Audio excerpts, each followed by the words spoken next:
Teresa here. So I wanted to make a video on how I began foraging because people have asked me or have said they're interested in foraging but they're nervous about eating things in the woods, which you should be a little bit nervous and be cautious about what you eat. But this is how I began foraging is I just go out to my favorite trails and I try to do it regularly, like once a week or a couple times a week even. And I just start looking around at what I see. And most of the time I can't identify the plants, but I want to get to know them. I'm interested in who these plants are. So I'll find a plant that I don't know about and just start by taking a picture of it with my plant identifying app. So here's a plant that I spotted off the trail and I'm not familiar with it, so I'm going to go a little closer, take a look at it, and then I'm going to use my plant identifying app to take a picture of it.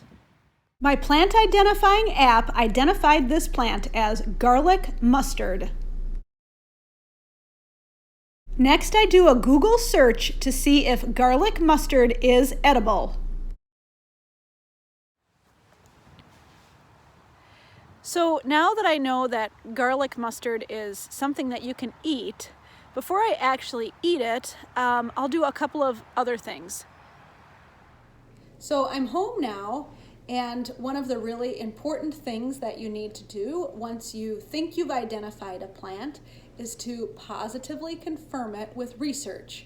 So this plant that my plant identifying app identified as garlic mustard. Now I'm going to look on the internet on a number of different websites to see if indeed that adds up to what my plant identifying app said.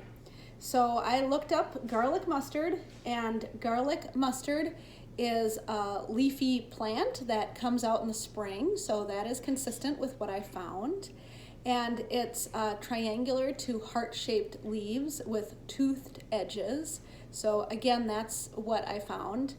And the plant, when you crush it, it gives off a garlicky odor, and this plant does. So I believe the plant I have found is garlic mustard. So now I need to do some research to see, can you eat this plant? And what I found is this plant is considered an invasive species.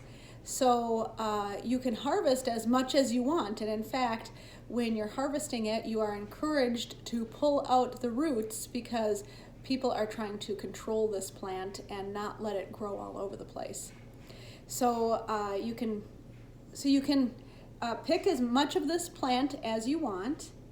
And when I was researching this plant, it also said that it does contain small amounts of cyanide in it. There's lots of plants that contain a little bit of cyanide. Of course, you don't want to eat a lot of that. And a lot of people just will eat it raw, but if you cook the plant, you can get rid of the cyanide. So whenever I eat a new plant, I always eat just a little bit of it to make sure that I don't get sick. So today, with this new plant that I found, I'm just going to eat a little bit of it raw, make sure that I feel okay afterwards, and if I think it tastes good and I don't have any ill effects, it doesn't make me feel sick or nauseous, then the next time I go out there, I'm going to harvest, well, with this particular plant, quite a bit of it. And it seems that the stems have the most garlic flavor, and I think I'll make a garlic mustard pesto out of it. So that's how I do my foraging.